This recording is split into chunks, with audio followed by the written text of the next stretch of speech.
Stop that. Stop that. Stop that. Yeah, I hear him chat to the noise. Move too quick, can't stop for the talking. I hear him chat with the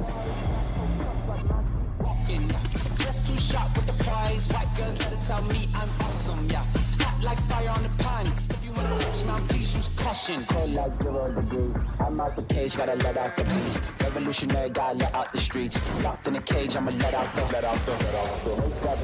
sheets. You came for one man, forget my peace. You take the west side, take on the east. I'ma put him in the cage, never let out the. I hear him chat to the noise. Move too quick, can't stop for the talking.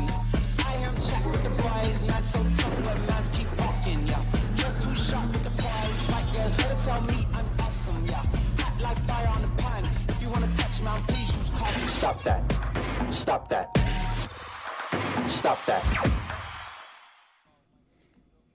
I don't know, Jess. I'm not a huge fan of Halloween decorations.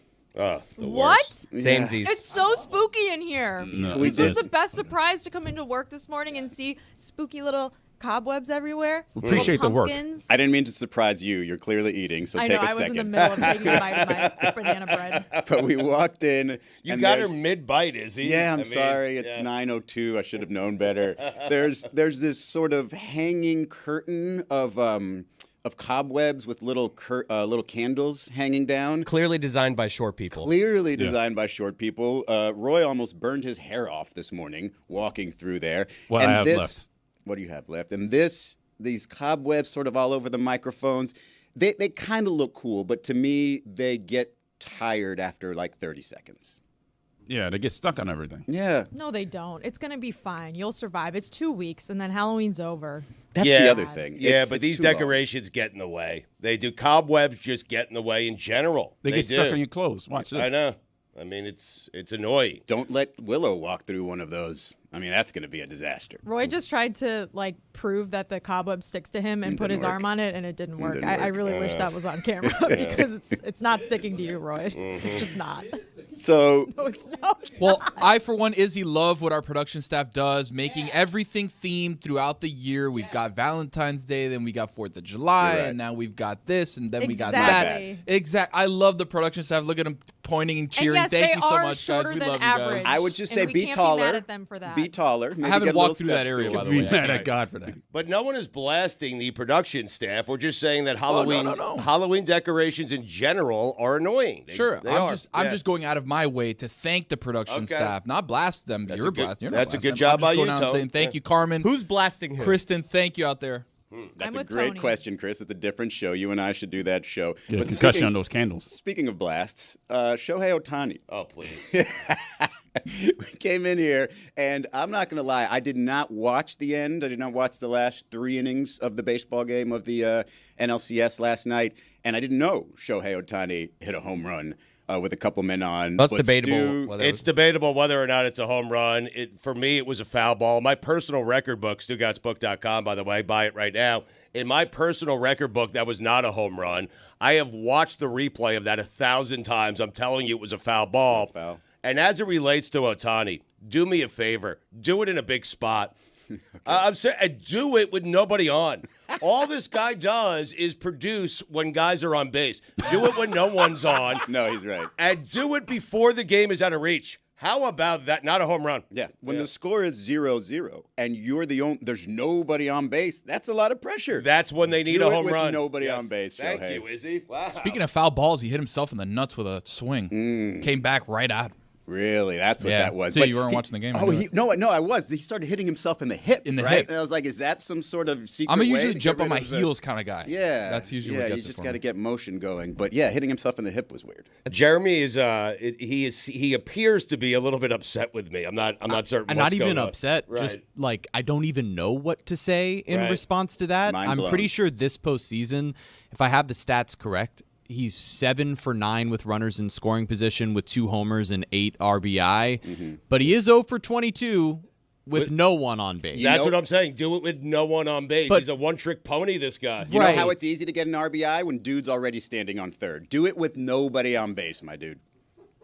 All right. I don't even have a counter because this is just so counter to what logic says. But that's okay. I'm cool. Let's run with it. You're a numbers guy. Yeah, he's a choker without anyone on base. You're when a numbers it doesn't guy. matter. What do the numbers tweet say, that. Jeremy? The numbers What say do the numbers say, the numbers Jeremy? say that he's like possibly one of the most important hitters The in the numbers history say, of baseball. as He's Stugotz pointed out, with Yep. nobody on base, he does nothing. Nothing. 0 for 22. I mean, listen, you get better pitches when guys are on base, too. They groove them in. There you go. They put them Yeah? right down the middle. Yeah, of course they do. I feel like in modern baseball, I mean, and jeez. maybe this is not the case. Just started watching baseball, or I mean, Well, modern baseball, God. guys are going for strikeouts a little more often than they used to. Pitchers are hunting for strikeouts. And so with runners on base, yeah, they're trying not to bounce it, but I think they're kind of locking in, trying to strike you out. And now Shohei Otani showing he's 17 for his last 20, dating back to the regular season with runners in scoring position. That's the highest batting average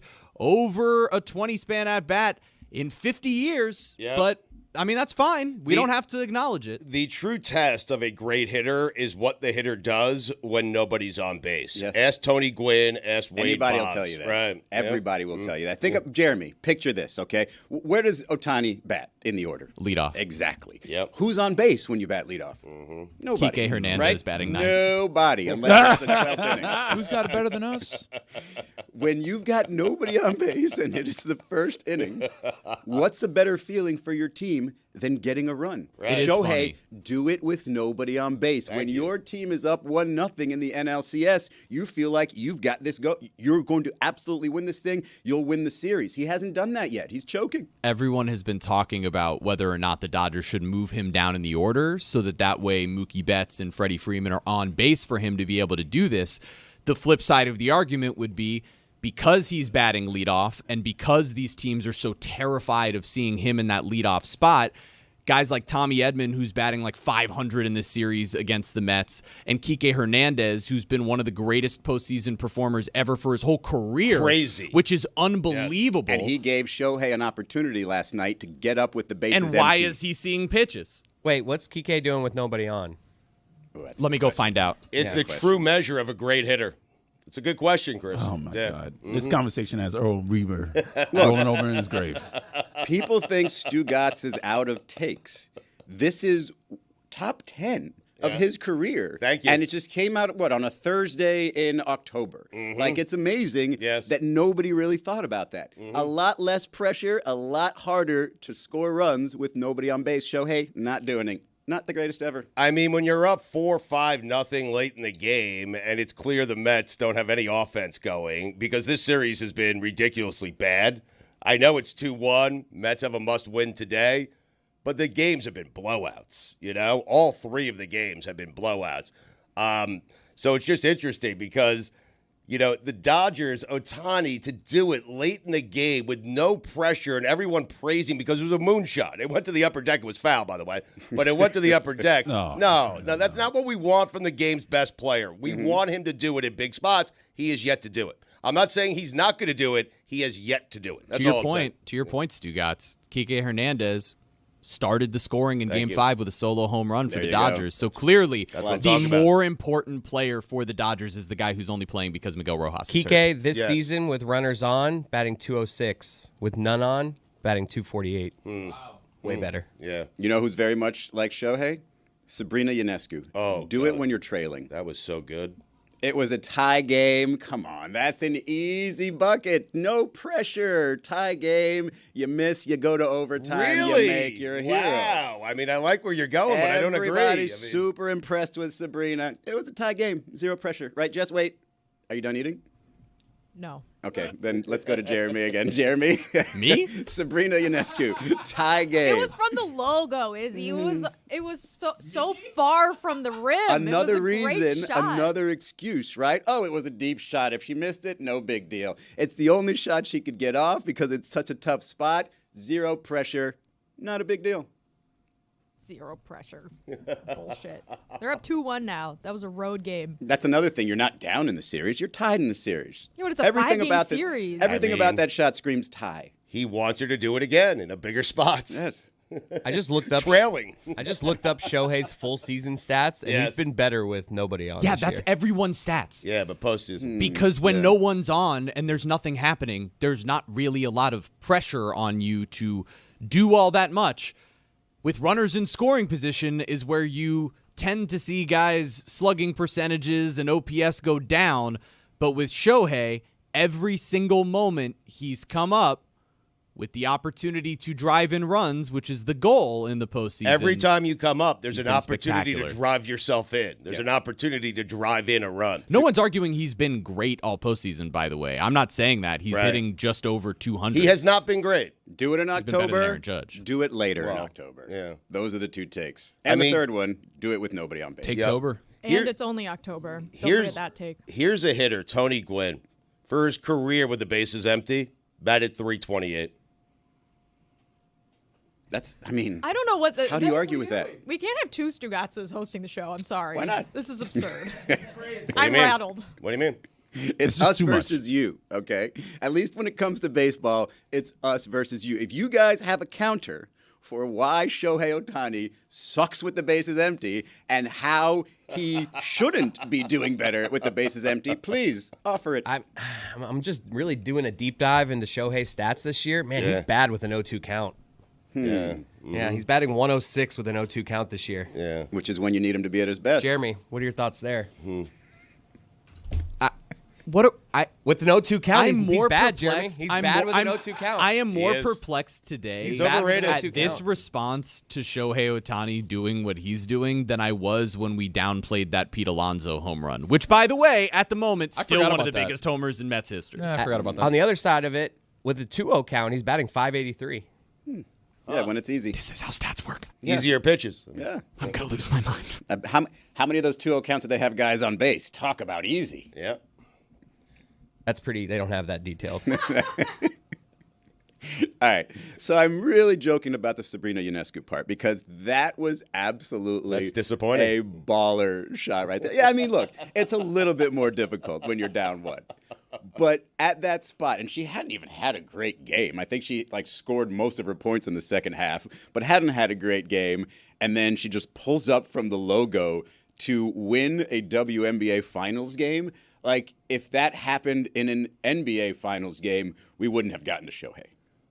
Probably not. It happened in a Western Conference final game, I think, with Damian Lillard, didn't it? It wasn't the conference Western finals. Conference It was a semifinals. semi, yeah, yeah. to get them to the Western Conference finals. It's all we talked about the next day. So, Right, and now here we are with the Liberty, and the Liberty is like they're supposed to win this. It was supposed to be them or aces again, and they get to the finals against Minnesota, and then they're down 15 in the second half in a series that's tied 1-1. It looks scary there for a second, and yet this woman who, by the way, she's the one who competed with Steph Curry in that three-point contest in the NBA All-Star Weekend, and it feels like, if you watch the Liberty, it's mostly Brianna Stewart just kind of navigating everything, but man, when they need a bucket, they go to Sabrina, and I don't think it gets any better than that. And I think she was talking smack because she was all WNBA second team. Is that right? Yeah, that's right. I'm really happy that she had this moment because she's a player that I think has improved so much year over year, and especially this year is having such a great season. So I'm really glad that she had that. It was 28 feet. That was the distance of the three-point shot in that game. And like you said, the Liberty started out the game a little slow. They had a lot of really rough turnovers to start and looked like they were not really comfortable at all playing, but came back and won the game pretty much on that shot. And I mean, we were very close to this going to another overtime, which would have been crazy. But I'm kind of hoping now that the Lynx win the next game because A, I think their home fans deserve to see a finals win at home, but B, I really want this to go to 5 games because I think the Liberty winning it at Barclays Center in front of all their fans would be pretty awesome. But I'm not rooting for the Liberty. I'm kind of agnostic when it comes to this series. I'm not a fan of either team really, but I will claim victory if the Liberty win. Just putting that out there because How does that work? because I lived in New York, so I'm just gonna be like, oh yeah. So then why don't you been a just fan root my for them whole life. instead of just being agnostic? Because I also like Kayla McBride, so So choose a side though. seems like a win-win for you. it is a win-win for Yeah. me. Funny how that Classic works. Smitty. Learn from the best. I want this thing to go 5 games because I want Holly Rowe to just put on a display of sideline reporting as long as she possibly can. Like this, I don't know if it's let me rephrase. It's definitely not just because of the access, because Holly Rowe is phenomenal at what she does. But when you add the access, I am enamored by these halftime interviews. Like, she gets, like, there's one on you've done them. Well, not like this. These halftime interviews, and there's one on the screen right now where she's talking to Sabrina Ionescu, and it starts at the edge of the court, and then they're just going all the way to the locker room. It's a walk and talk. You don't really care about what's in front of you. I'm sure there's people like elbowing fans out of the way and moving. And like, it's not just that you've got to watch where you're going. You got to think about the questions. You got to listen to what the player is telling you. But yesterday, and I forget who she was interviewing, yesterday, she walked all the way back with this player, asked a final question, immediately looks dead in the camera, and does an injury report. Like, absolutely flawless. Incredible. Like, jumping off of a horse and doing, like, a breakdancing routine. Like, just amazing stuff. And I want her to have as many games on the national spotlight as possible. How about the camera person walking backwards? Amazing. Great job, and the person holding the light. How about the grip? Yep. The grip, he's back there, he's coiling. Oh, that's the Backwards. grip. I started he's looking at the probably grip on behind the the microphone that you're talking about. That's what I was looking at. You don't give enough credit to grips. No, these grips, they really know what they're doing there. But yeah, Holly Rowe is amazing. And I've always, and I don't know if I've said this on this show, but I don't know how they don't have a theme song for Holly Rowe. Do you know the Florida-Georgia line, "This is how we roll"? This is Holly Rowe. And you just do a Holly Rowe. I like it. Yeti, get on it. Yeah, we're Please, Streeter. We failed to talk about something that happened in Game 2, which was Pablo Torre was Oh, on my the goodness. sideline of the game. I was waiting at for that the to happen. Liberty game, and so we're gonna pull up that How's this work? photo in a What do you mean minute. sideline? He was sitting courtside? Courtside, Yeah, yeah, okay. sorry, It's a I very don't- Pablo thing. Is Talking Pablo about paying sideline for reporters. tickets here? What's going on here? He's not paying for I anything. think he's friends with Stugotz. What 'Cause is enough this of him. stance? He looks like a superhero who just came in to tell you how to set the table. What is he like? wearing? He looks absolutely ridiculous in this stance. He looks like a school principal. Yes, a very proud school principal. Like he's there dad at AF the right pep now. rally celebrating the No, state like his champs. his high school team just won the state championship, and he's there like, girls, I can't wait to see you in third period tomorrow. Do we know what play happened right before this? Because Yeah, why is he standing like that? yeah, He's like Pablo. He's kind of doing like a superhero pose right now with his hands, his knuckles his on his fists. hips. He's closed fist on his hips, like chest, as much as you can call that a Why is his chest, shirt tucked in? protruding. Oh, damn. Everybody else is celebrating as if a player had gotten an and one, and he's just proudly sticking out his chest. They're clearly cheering for a player, and Pablo's acting as if the applause is for him. Well, I'm not gonna so much crush the stance here, but the face. He's making like that ope face that like I make when I'm kind of like smirking at someone that I'm trying to get past. I'm like, oh, excuse me, and then I kind of like do that flat smile thing. Yes. It's like that awkward smile that's not a real smile. That's And what not to I'm gonna nitpick, crush but him is he for. going a little too far with the mustache now? It's like off the edge. Have we Yeah. talked about this? Yeah. Because it looks like he could like stick his tongue out and like maybe tie the edge of his mustache into a braid if he had those types of skills. It's going too long. pretty You got to trim impressive. that. He's got a little tummy. I mean, I think he's standing that way because he knew. I'm no one to talk. A little tummy. If that's a tummy, I mean, Yeah, I mean, come on. What are we doing? what I'm I doing. take his tummy. You're right. I apologize, Pablo. It's a little tummy to match his little chest. Oh, damn, man. What are you doing?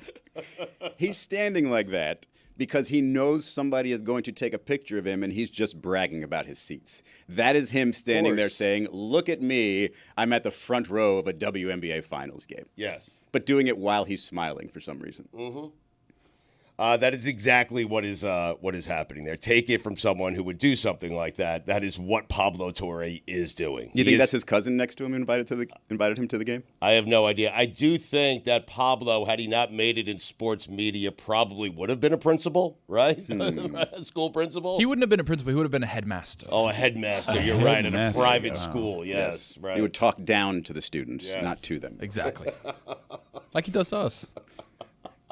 Guys, I had an odd morning, and I want to know how odd it was. I'm And sorry. What Ooh, happened? tell me. So, what's the line on? All right, so I woke up around 4:30. My alarm doesn't go off till I don't need to get out of bed till like 6:30. Alarm usually goes off around 6. 4:30, I wake up, and I'm like, this is I needed to shower in the morning because I had bowling last night. Sometimes I shower at night, so it just depends on the day whether I need to shower in the morning. And this was a morning where I need to shower, so I'm like, it's 4:30. I think I want to shower right now, brush my teeth, and then hop back into bed for like an hour and a half. Wake up your wife. And so I did that. What? At like 4:30 this morning, I showered, I brushed my teeth, and then I woke up at like 6, and I'm like, do I need to brush my teeth again? I was like, morning breath, and I still kind of tasted the toothpaste, so I didn't brush my teeth again.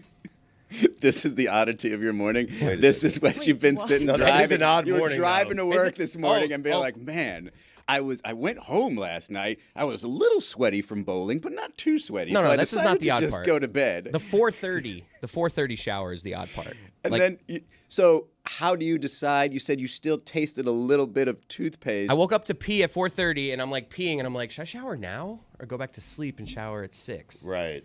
And so I showered, Yeah. which is honestly not that strange. My wife like didn't even like notice it really. Well, she was sleeping. Right, but the shower's like in so, them. so you actually fell back asleep after Oh, you yeah. showered? After the shower. That's impossible. That's the confusing Impossible. part Right, to me. yeah. You are so skilled. Fully nude. Baby. I mean, what do you I want? believe you. I Food. get, once you get out of the shower, How what else am I do gonna you put shower? like I just I mean, fully just dry nude. off first. Yeah, dried off. Yes, I did dry off. Use the sheets. Well, the question is, Use the what's the amount of time to go back to sleep where you have to brush your teeth again? Here's the That's rule the that I question. live by. If you have to ask whether or not you should brush your teeth again, you should brush your teeth again. I brushed them at 4:30. I did You not were brush them asking again. yourself for a reason, Roy, Chris. smell my breath. No. I think it's fine. Are you a coffee drinker? No. Okay. Because what I was going to say is you can go ahead and drink your coffee and then brush your teeth again because that's kind of helpful for your teeth. But if you're not a coffee drinker, that doesn't matter. To me, I feel like you can feel it in the heat of your breath. I Like, felt the toothpaste still. If I felt sleepy, that sleepy taste, I would have brushed again. But I woke up and I still had a little mintiness going on there. So I'm like, you know what? That would last a day? We're good. you woke up. Did you go through the whole waking up process again where you sat there for like half an hour and you're just like, whew, okay, now I'm awake? Or did you wake up and be like, wow, I don't have to shower. I don't have to brush my teeth. This is amazing. I'm awake. It was a nice snooze of I don't have to get up for the shower now. Like I'm clean, so I can just snooze a little, like one extra snooze. For those who don't know, young Chris Cody rather, would go wake up and then lay down in this bathtub to Wow, get a you're really- little bit extra rest. Quite the callback. So I Yes, was in high school, in the high, How do you play, Chris? in high school, I had been known to just lay down in the bathtub, which late is in the bath. grossest Late thing in the world shower, to me not a because bath. I hate drains. I hate shower drains, the most disgusting thing in the world. Saltburn is one of the grossest movies of all time. No, it's not. But you being able, more crazy skill than just like getting up and being able to lay down in your shower is getting back to sleep after the shower. I'm tired, guys. It's 5 o'clock in the morning. Like this is not. It's very easy for me to go back to But sleep. the shower wakes you up, does it Right. not? Do you like you're in that shower and you're like eyes closed, like no water gets in your eyes. And then you just shut them right back when you get to the bed. I manage. I pulled it off, guys. But it is supposed to be something that gets your day started, not put you back to sleep. I mean, Not for me. I just need to get clean. okay, it's your shower. I feel like if you really wanted to just get rid of a lot of the morning procedures and get a little extra sleep, just keep a little toothpaste by the bed, right? Just put some whenever you wake up. Just put some on the teeth, and when you wake up, you're just like, No bad ideas.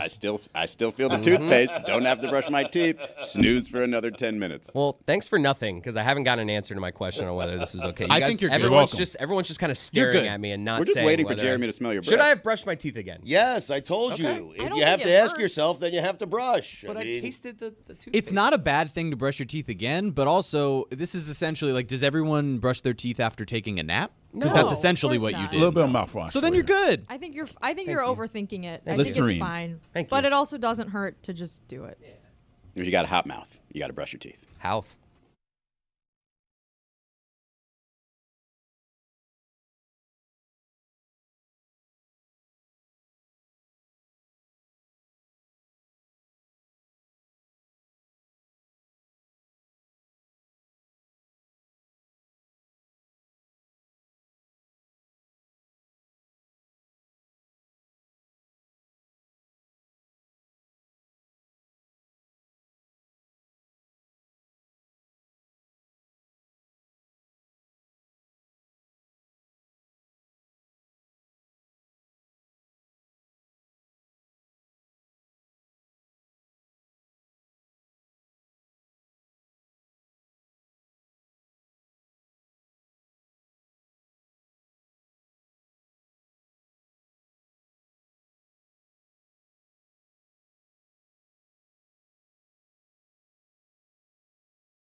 We've got Dianna Russini. She's a senior NFL writer for The Athletic. She's got a podcast, Scoop City, which I hear is very popular. She was with us earlier this week from the owners' meetings.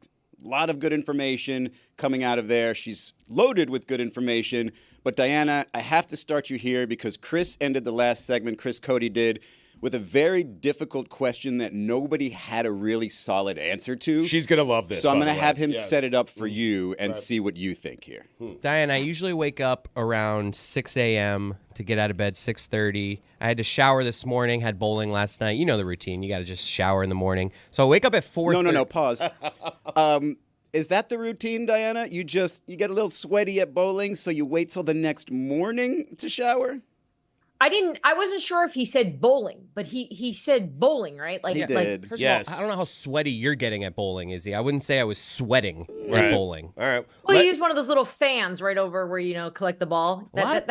I do helps put my you hand with. there. I do put my hand there. It feels You're wearing nice. those shoes, It does, though. yeah. You're wearing those shoes, though. It's an underrated feeling. What do the Yeah. shoes have to do with me sweating? Finish your Because everybody story else now. has Let worn Diana those rule shoes. on this. You don't think I have my own shoes, Roy? Come on. So Dirty Chris. The question is, do I think it's disgusting that you went to bed after bowling at a public place where people are touching a lot of bowling balls? Oh, enough. That's with the all first that. question. Oh That's- yeah, Izzy, you shower every single time you go home. Everyone slow down. Yes, that is the first question, Diana. Please answer that question. Yes. Yeah, I think it's pretty disgusting that you didn't take a shower last night before you got in your bed.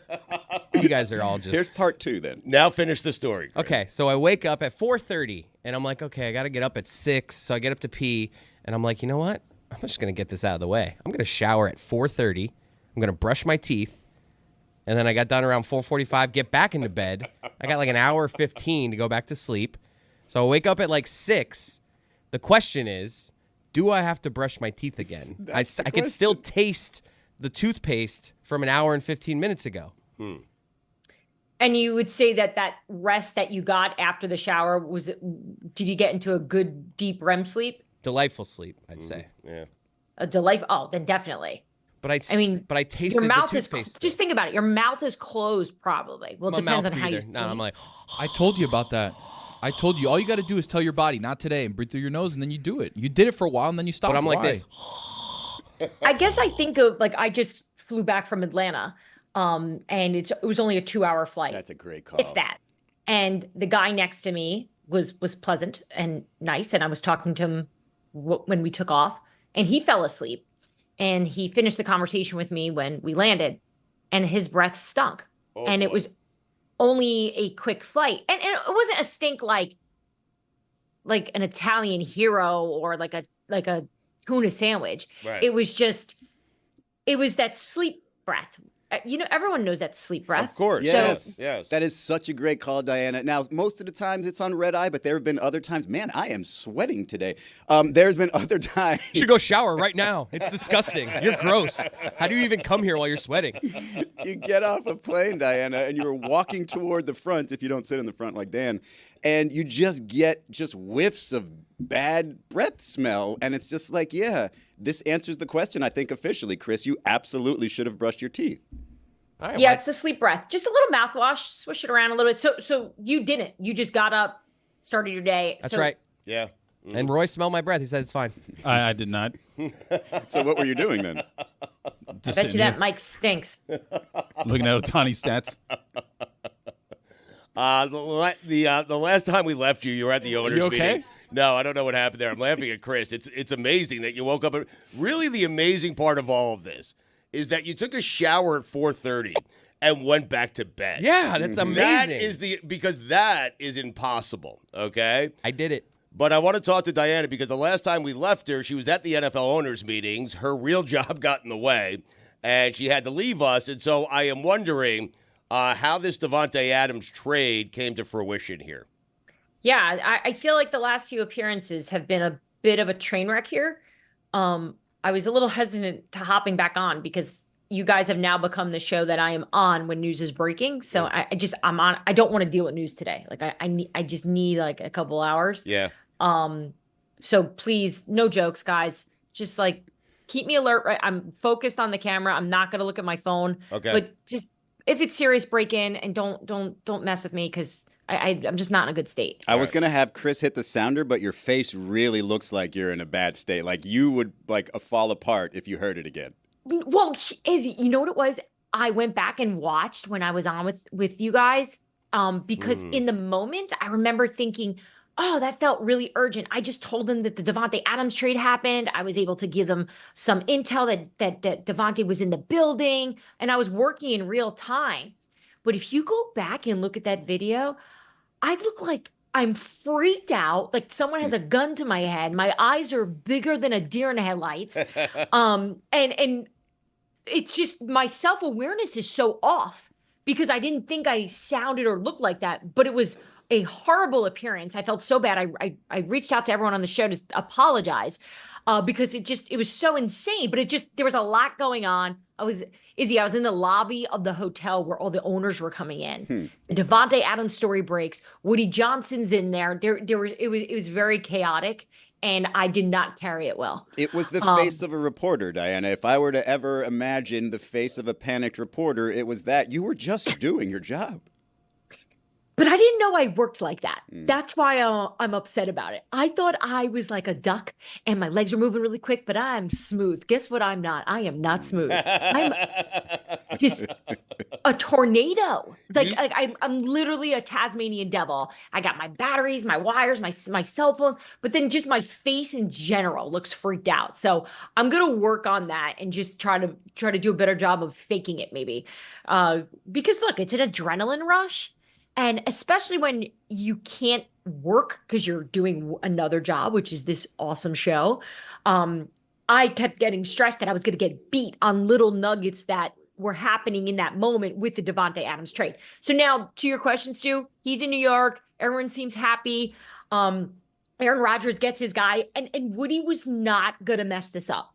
He was not going to let this deal fall through, which is why when I got the tip on Monday night that it was happening for real and Davante was getting on a plane, I thought it was just so wild how automatic this thing was. Even though the Steelers and the Saints were in on it, the Bills were lurking, the Jets wanted to make sure they were going to give Aaron everything he absolutely wanted. And Woody confirmed it. Which owner has the worst breath? Great question. Thank you. God, it is such a good question because I did go up to a lot of them, and you worry about yourself first, right? Because in that situation, I try not to remember that the person I'm talking to is worth, I don't know, $20 billion in most cases. And I try to treat them as human as possible. So I've actually done that in my mind where how can I humanize them? And I just imagine them like going to the bathroom or doing something that I do, like parallel parking, like do something that I do, which we know that's not what they're doing. They have drivers and private jets but it's David Tepper.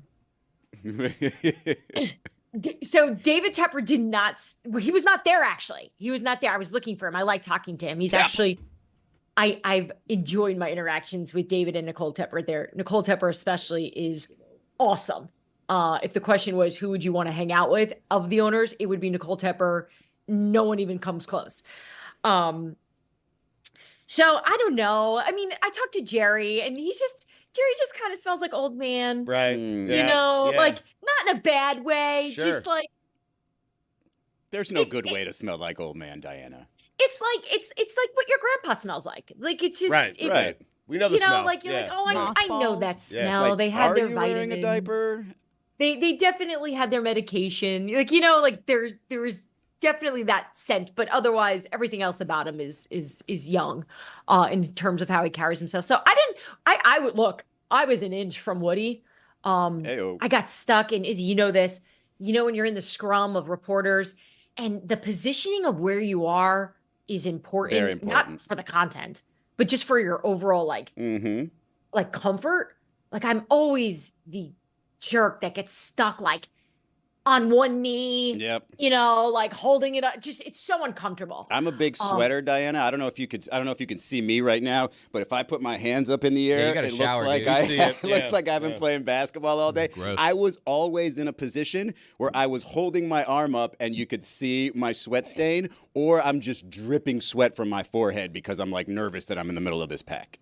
Yes, and then of course the camera from the other networks is, it's on you, right? It's if you're not doing TV work, it's like, of course, I'm in the shot with my armpits up with a waterfall. And look, I'm sure this isn't breaking news to you guys, but I've never been in a scrum that doesn't stink. So someone smells, which, sports reporters working hard, stressed, drinking too much coffee, probably not exercising. There's a lot of issues there. But I worry about it a lot. Because I've been around so many stinky reporters that I could not imagine if that was me. And the thing is, it probably has been me at one point. So I just think we've come full circle on just body odor and hygiene here. Because I can tell you those scrums, someone smells bad. Philadelphia. Oh, no, it did not happen. The world What? of the NFL. No, Actual, not joking. no, Breaking news. no, Per no. Adam Schefter. We can't do this to her. The Tennessee Titans are granting the request of former Pro Bowl safety Jamal Adams for his release. According to Schefter, he is healthy and looking forward to his next opportunity. Back to you, Diana. Wait, why did you say the why did you say the Philadelphia Eagles? I said the Tennessee Titans, did I not? Were you Did someone say Eagles? I was headed towards a Philadelphia Eagles question. thank you. That's what I heard. They I heard broke Eagles, in and with that's a why Tennessee I Titans. said sounder, Eagles. right? I'm But the good. Titan Jamal, that's not Thought a I big got it enough wrong. story for you. You're good, right? Yeah, we're good. Okay. there. Diana, no. I have to apologize. I have to apologize because I was just looking at her face the whole time. We scared and her. she was absolutely devastated. She's okay And with like it. those, Diana, don't watch this show back because those 30 seconds where you picked up your phone and you're like listening because you heard Eagles and you thought it was that serious. I'm telling you, it was the same look that you had on your face from a few days ago. The Philly thing got me, and it's not because I think Philly's doing anything big right now. It's not like I don't know anything. Right. It was just more, oh Bless God, you. here we go. Knowing that they've got a big game, Saquon Barkley back up against the Giants, going home. There's so much drama. I mean, this isn't happening from what I can gather, but I thought maybe that was going to be a Nick Sirianni firing. Or something. I was wondering, your husband as an Eagles fan, does he side with Sirianni because I do, or does he side with the fans who want to fire Nick Sirianni? Yeah, he's so beyond Nick Sirianni at this point. Really? But Kev does this thing where, like, he tries to be rational with me because I think he wants to show me that he is a smart fan and he is just a normal human being. So he like fights the demon of the lunacy. So he'll be like, God, what a clown, man! Like we need better. We need a guy in there. But then I'll look at him watching the YouTube things, and he'll watch everything Sirianni's doing in all the clips. And I think he's the dude that's commenting like, keep him. He knows what he's doing. I mean, Nick Sirianni kind of represents a lot of Philly in the best and worst ways, right? Yes. So much emotion, so much passion, but not great. Yeah, but great, because he's the only coach in Eagles history that has taken his team to the playoffs his first 3 seasons, and they were a play away from winning the Super Bowl. Look at the roster. I understand that, but he did it. He was the coach. He was the guy in charge. No, I don't have anything against Nick Sirianni. And what you just laid out is why Howie Roseman did not fire him. Yes. Right? Because of how do you fire a guy that's been to the playoffs that many times? You can't. You can't. Right. He's doing something right. Mm-hmm. But my problem with what he's doing is he is supposed to represent this organization. He is the CEO. They're the ones who use that. I don't even call him that. They call him the CEO because that was the job that they changed him to. They took him off play calling to make him that. You want your CEO barking at fans, talking trash to the players? There is no way Jeffrey Lurie likes that. There is no way. I don't care how open-minded Eagles fans are because of their passion. There's just no way that's good, which is why Nick Sirianni apologized the next day. Diane, I think we can all agree. The moment he cut his hair in a bit of a desperation, I didn't like that. I thought that was a sign of weakness. He should have kept the hair because it feels like, hey, I need to change things up. I need to change the swag a little bit. So let me go with the buzz cut and see if that changes things. They won, obviously, against a terrible Cleveland Browns team, but I thought that was a sign of weakness. Yeah, I don't know if swag was the word I used when I saw it. I definitely went more, oh, God. I think Things are so bad. Tony, I think you're playing the results there. Jess, Jess, how many times have you done that? Not a lot. Desperation haircut? Oh, Honestly, not a lot. But I was gonna say that the opposite of that with Eberflus growing the beard and growing out the hair. Everyone thought it looked really good, and then they played pretty bad their first couple games, and everyone's like, "That beard's stupid." And now the beard looks hot again. So you're playing the results. Yeah, the glow up. Even like Ulbrich, like he's another one. Like I'm like, he's too put together to be a head coach. Like he's too clean. And Dayball, he looks great. Diana, I think it's consensus. There is nothing you can do to Nick Sirianni to make him look like a CEO. So they should probably lose the title or lose the coach. Yeah, I don't know how this season's gonna shape up, but I don't think anyone in behind the scenes is going, yes, this is what we want to be about. I can tell you though, they're calmer there than we are about them, which Philly's pretty uptight about what people say about them. My co-host of Scoop City, Chase Daniel, was in Philly for a year, and he was telling me that Philly locker room has rabbit ears like no other team he's ever been on, and he's played on 7 different teams. He's like, they listen to everything everyone says about them. That's just like the culture, because it's how could you ignore it in Philly, right? It's so loud there. Everything they do is loud. It's the only city that could win a game against the Browns, and on Monday, WIP is screaming about how bad they are. And granted, I know it wasn't the best game for Philly, but the demands are high there, and the bar is high. But they know what's up, and they seem to be kind of riding the ship. So we'll see how they do against the Giants. I have to think this part of Sirianni you actually respect and you agree with it, because I could see you doing something similar. How'd you feel about him after the game using his kid as a shield from the media? It's such a Stugotz move. It was so Stugotz. Like, I am going to use my beautiful children, as shields. And I feel like you think I can relate to it because you think I would use my children to somehow further myself in my career. I have no doubt. Yes.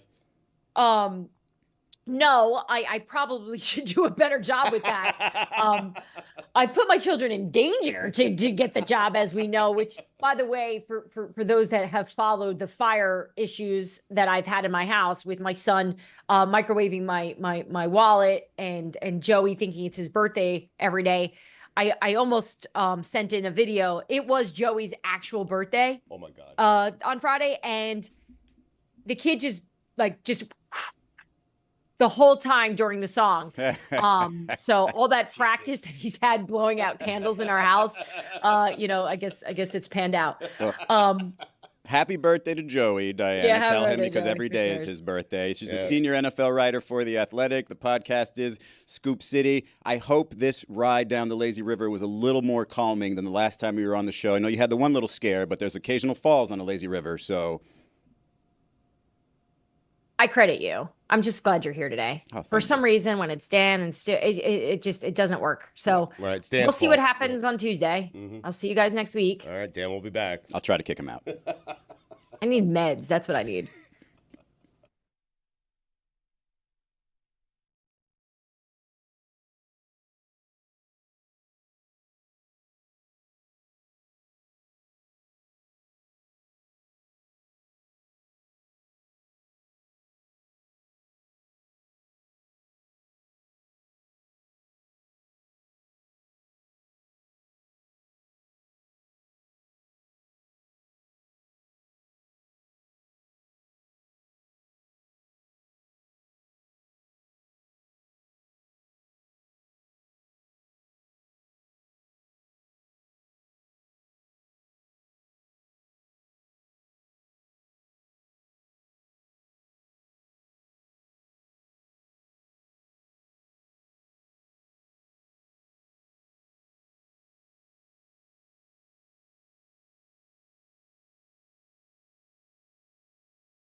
Dan, what's that in your hand?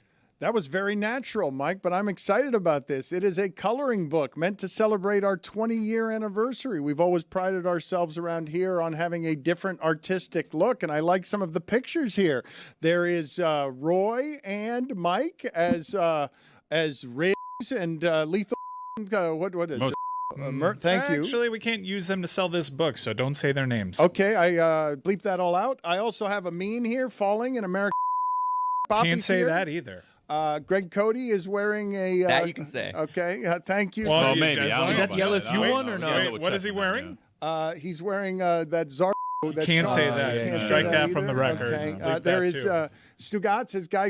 You cannot say you his can't. name Please so don't loud. No. That Mayor book- of Flavortown, Dan. That book is so much thicker than Stugotz's book. LeBatardAF.com. It's a lot of fun. I urge you to check it out.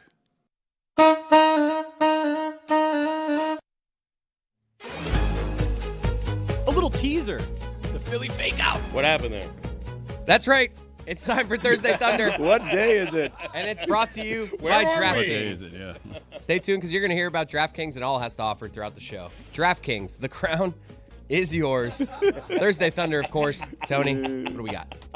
All right, guys, we've got a barn burner tonight in the NFL. Denver Broncos and the New Orleans Saints. A revenge game for Sean Payton. Yeah. And Will Lutz, too, by the Oh, way. my God. Will Just Lutz. A little double revenge game on a Thursday. We're going to go a little wacky here, okay? Usually we pick the game. Usually we pick the star players. We're going to go the opposite, all right? We're going to go with guys that maybe one guy you've definitely heard of, but other guys you maybe have not heard of to do good because the Saints have nobody. Chris Olave out, Rashid Shaheed out, Derek Carr out. Wow. So it's a bit of a, bit of a mismatch there for New Orleans. So we're going to start in the obvious place. This is going to be a field goal game. We've got Will Lutz over 1.5 field goals tonight. Thunder. There it is. Will Lutz over 1.5 field goals. This game might end 9-6, and everybody wins. Thank you. It might, actually. It might. Yes. It might be a 9-6er. Another guy that you have heard of, obviously, Alvin Kamara receiving yards. They have nobody. So we're going to go Alvin Kamara receiving yards over 25. Maybe a nice little screen pass. Maybe a nice little slant play from the slot. You never know. Alvin Kamara over 25 yards. And this is the one that I'm staking everything on. Really? This is the most This is important it. leg. This is Okay. it. House, home, unborn baby. all of it. If this doesn't hit, we have a massive problem. And you're going to laugh when I say the name. But we are having 50 yards, over 50 yards, for Bub Means. Oh, I love that name. Who? Bub Means, the wide receiver one in New Orleans. Good rapport with Spencer Rattler on the second team. Okay, had a touchdown and 45 yards last week in a shootout. No Patrick Surtain 2 tonight. So Bub Means over 50 yards. If you want to get crazy and mix in a little anytime touchdown for Bub Means, you're going to be making don't money. get crazy. If that's the game. If you're going to get You crazy. gotta get responsible, If you're going to not get crazy. Right. Bub means business. Bub Means business. Over 50 yards for him. Over 25 yards receiving for Alvin Kamara. And Will Lutz over 1.5 on the field goals. That gives you a nice plus 550, a juicy Thursday thunder. Nice. But Bub Means everything tonight for Bub Means. Bub means everything. I got a very intimidating point from Stu there. He just had a Thursday heater. And was pointing at me, and I got a full little Chris Cody morning breath situation there from Stugotz over here. I'm sorry about that. Yeah. All right, armpits. But I'm not. Whoa, That's hey. That's why I put on the jacket, by the way, so Why'd you I put can on that rave jacket? my That's hands hot free. as hell in here. It's not. It's freezing No, in here. What are you it's talking not. about? Oh, I should have done that It's instead of hot? showering. Yeah, dude, I'm about to take off the sweater. It's boiling in here. 2 studios, man. It was nice outside today, though, man. Oh my God, Yeah. Stugotz, the weather is Soup finally season. here. Yeah. It is. Fall was Soup in, season. Fall was in the air. Last night I felt it the first time. I can't even describe to people who don't live here how horrible it has been outside since May. It's not like it's gotten gradually nicer out as after Labor Day or through September. No, it's been like 109 degrees with the heat index every single day with no breaks until yesterday. And now it's finally here. It's soup season. An Xer writes in. Do we call them Xers or do we call them No. tweeters? Tweeter. Why, when Dan leaves the show, they go out and get boring Israel Gutierrez and not promote from within? It's bad enough Stugotz's annoying laugh every 2 seconds without Dan. Wow. What's that? You wanted me to laugh there. I'm not I going did. to laugh I there. did want you to laugh there. You know, we did promote It's too mean to within. laugh at. We had Billy Gill co-hosting the show yesterday. We try to do it when we can, but we love Izzy around here, and I don't care what the listeners say. Thank you. And just for the listener who wants less of me, I want to give you more of Jeremy. Because I think we need to talk some Miami Heat. Because last night, the Miami Heat was an unexpected back-to-back, because this was a game that was rescheduled because of Hurricane Milton. And so they played the Atlanta Hawks in Miami the night after playing the San Antonio Spurs in Miami. And if this was last year, Jeremy, there would have been no names you recognized on that floor. On a back-to-back in the preseason, it just would have been, 11th through 15th guy. We'll see you guys in the next preseason game. They had all the starters out there, played pretty regular minutes. Jimmy had his, 24-point game, went to the foul line 8 times, did his normal thing. This does not look like a team that is just going to coast through the regular season and hope they make the playoffs. No, it feels like the opposite. Look, last year, the vibes were down. Like, from the moment the season started. You wouldn't know that around here. Well, you would if anyone got to speak about the team, but the vibes were... Yeah, I'm sure you would have crushed the team at the start of last season. The vibes, it's a separate conversation. The vibes were not great to start last season. Emo Jimmy, from the moment Dame Lillard wasn't traded here, the whole season was going to go into a weird place. You had Tyler Hero finding out he was staying while at lunch with Eric Spoelstra. He knew all offseason long, including several off seasons before that he might be traded. This is the first year he's come in knowing that that's not the case and that he'd actually be a part of the Heat going into the year and could train that way. And this season, thus far in the preseason, everyone seems to be on the same page. I actually, if we want it, I do have a top 5 reasons to be optimistic about the Miami Heat. If you'd like to be optimistic about the Miami Heat. Should we take a vote? Because he said wordy. if we want it. Normally, you're supposed to just go and give your top 5 the way Tony does.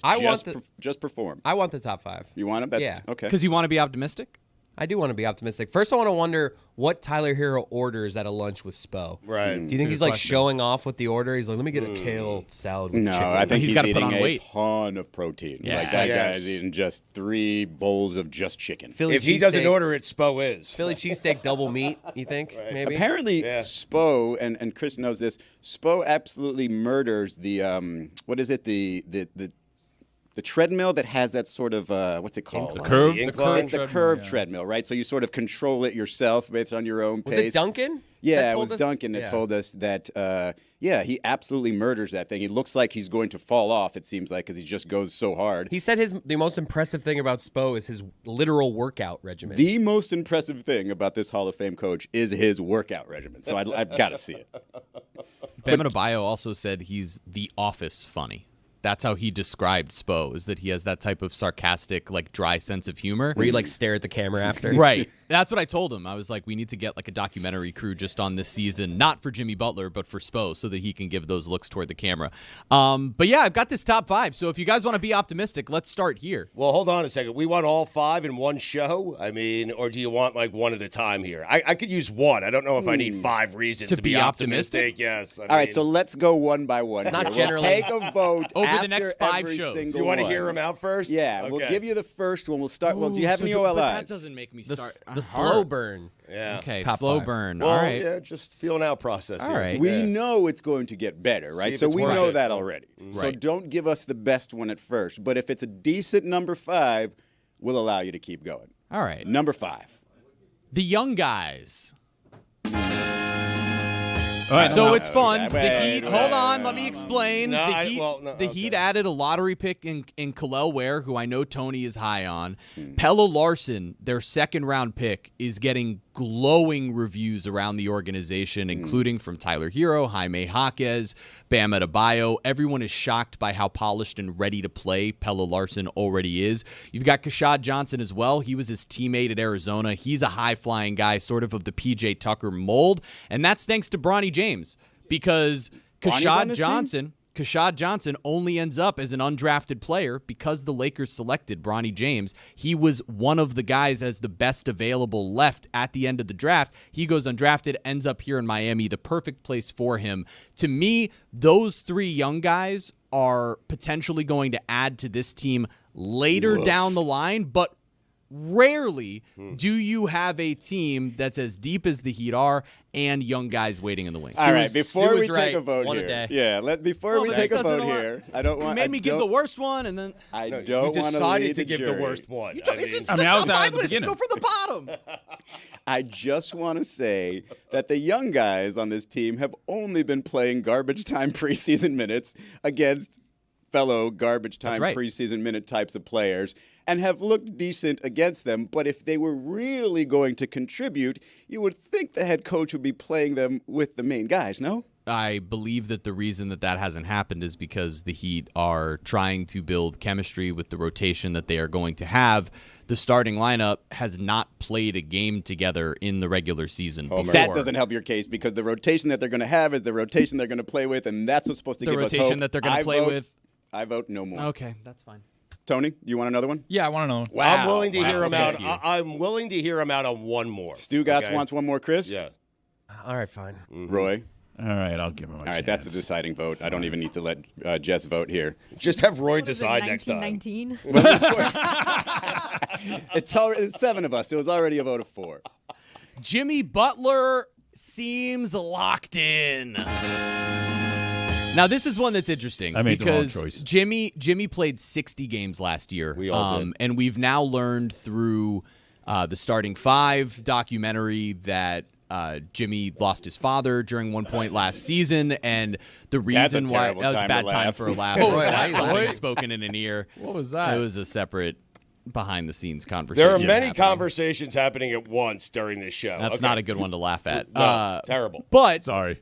Jimmy Butler went through a lot last season, including the fact that, I as we mentioned, the emo Jimmy element of, I don't want to run it back with the same team. I don't want to be here playing all these regular season games. I'm going to coast. I'm going to end up in the postseason, and we're going to be fine. And in playing 60 games last year, I don't think anyone would argue he was truly locked in as Jimmy Butler for more than 20 to 25 of those.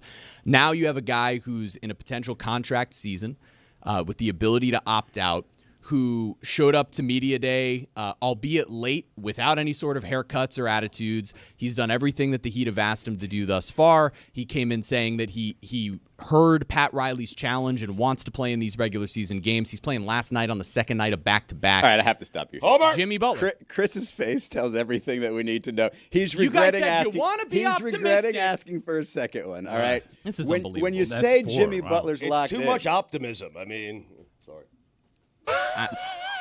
it's too rainbow bright. It's too much. Like when you say Jimmy Butler's locked in, you got to tell me that he dressed exactly like Terry Rozier last night. He did, but That's how you tell me he's Okay, but I locked in. can't tell you that until I get to one of my other points in the top 5, which is the power of friendship that you guys don't want to hear Oh about. wait, The power of I mean, hit the friendship? sounder. He already gave us this. What was that? Number 3? I guess we can call it number 3. All right, number 3 of the cannot list we didn't believe even we're ask doing for. The power of friendship. The Please power of explain. friendship. Now, the Miami Heat, for the last several years, have been Let's all watch Chris to see if this is a good not one. one of the most talented teams in the NBA, and the thing that has constantly sort of buoyed them has been the vibes. When things are going bad, as we know with Jimmy Butler and Kyle Lowry, it can really go south quickly for this team. Yes, it Jimmy can. Butler during training camp this time around in the Bahamas is inviting guys over to his complex. They're playing dominoes together.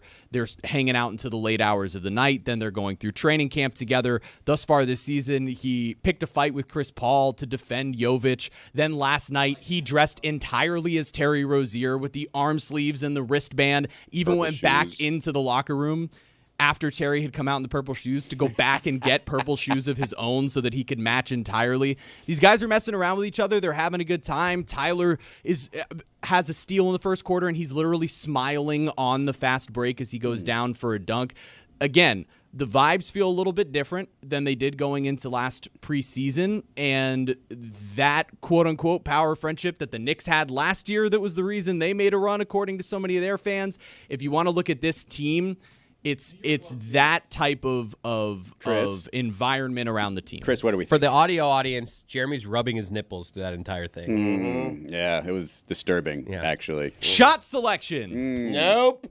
This is Number two. So the Miami Heat have completely reworked their offense. Thus far this Stu can go have another preseason. heater. Georgia plays Texas. I mean, So last season during the regular season, the last year during the regular season, the Miami Heat were 26th in field goal attempts from 0 to 8 feet. In the preseason, they are 4th in the NBA. Wow. Last season, they were 4th in shots from 8 to 16 feet, one of the most inefficient shots in the NBA.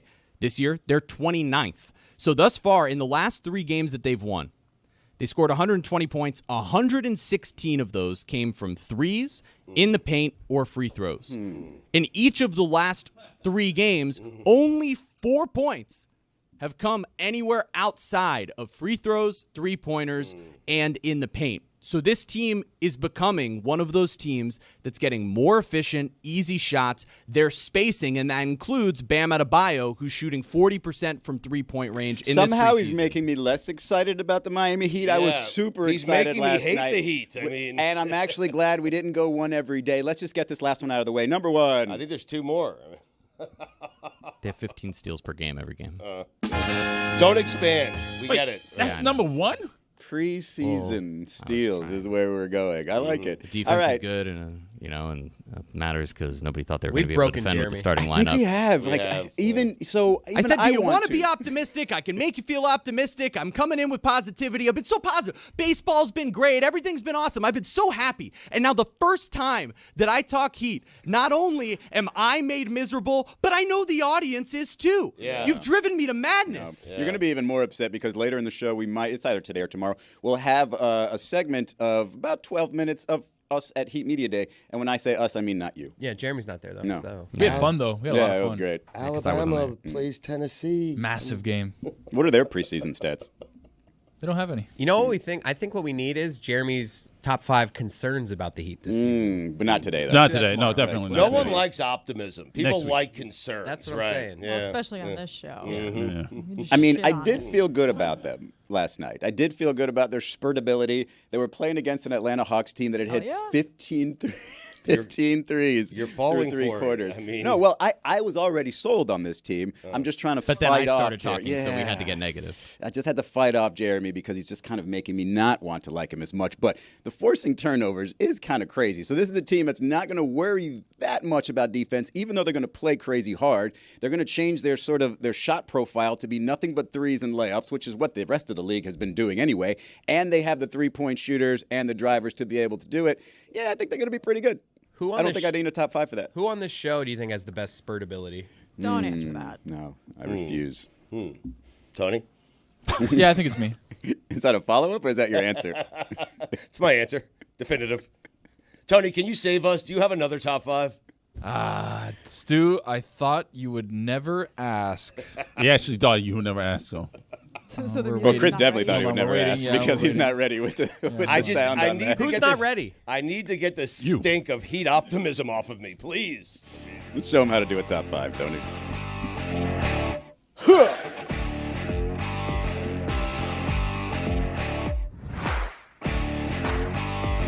All right, Tony's Top 5 is presented by DoorDash. Get all your game day faves delivered. Head straight to DraftKings.com/DoorDash to play for free. Restrictions apply. Void where prohibited. Guys, we've got a monster NFL slate to look forward to this week. Yes, I would say this week is the biggest football weekend of the year. For sure. College and pros. Right now, so far in the season?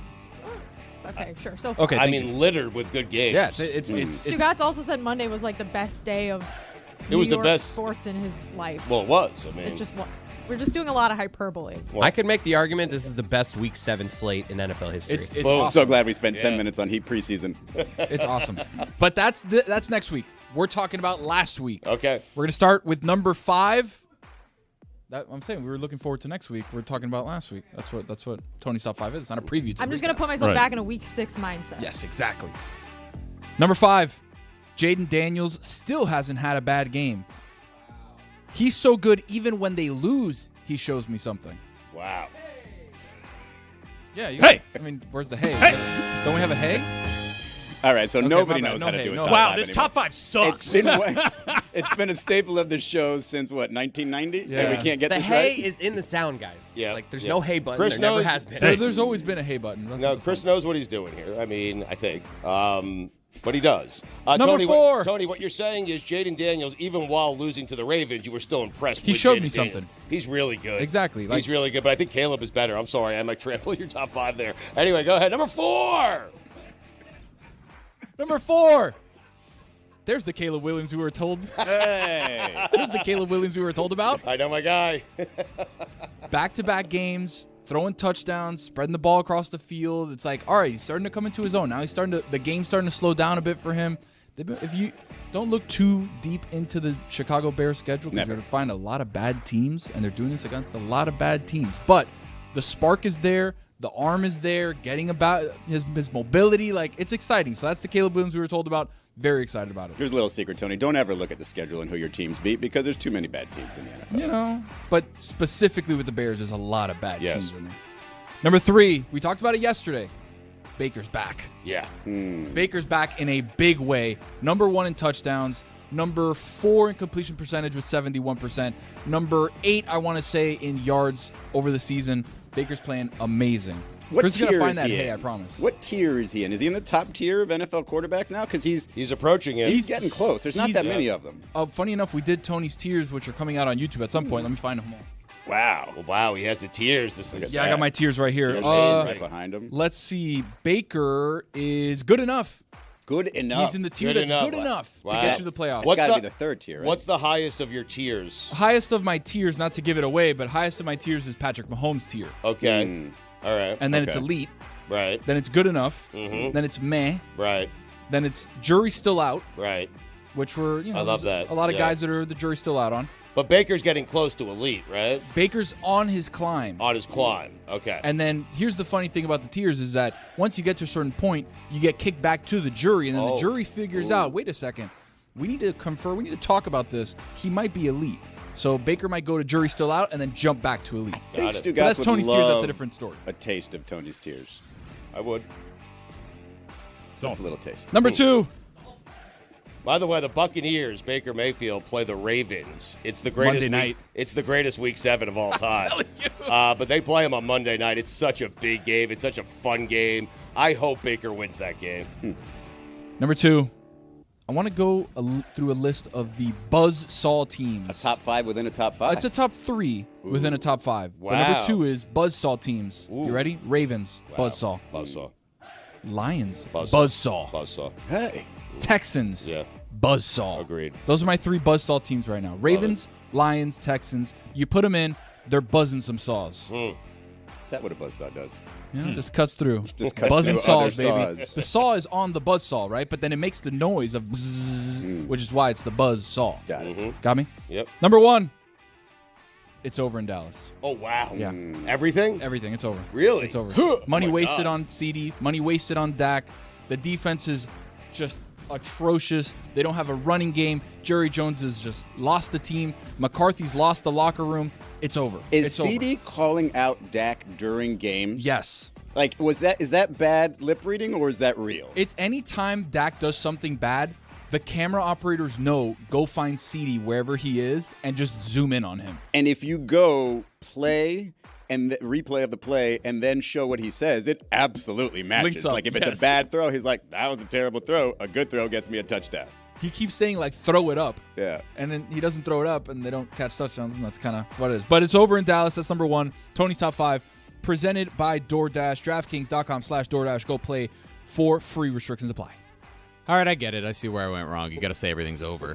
No room for optimism here. That's a top 5. Well, no, Yeah, I, you gotta I go had pessimism. Hold Pessimism on, is what I had 4 optimistic things and 1 pessimistic thing. Yeah, he didn't bog it down with a bunch of numbers. You just got to trust the eye. It's facts, right? Just eye Yeah. test vibes. Yeah, I test. I tried to say the power of friendship vibes. No, but that's too Yeah, positive. but he that's bad. He that's not finished what we with a do. boom, though. I mean, he gave you 4 optimistic things and then finished with everything is over in Dallas. Okay. That's how you do it. I like that we Exactly. got Tony's tears and Jeremy's tears back to back. Couple of Jeremy's tears, are the cutting it best. up. I mean, I didn't realize that Scared Chris's the clothing. shit out of Willow, Chris. What is this little dance? Doing the boom dance. Doing the boom dance, yeah. Oh, okay. I realized while he was doing the boom dance that he's wearing clothes that just give you advice. It says pee daily.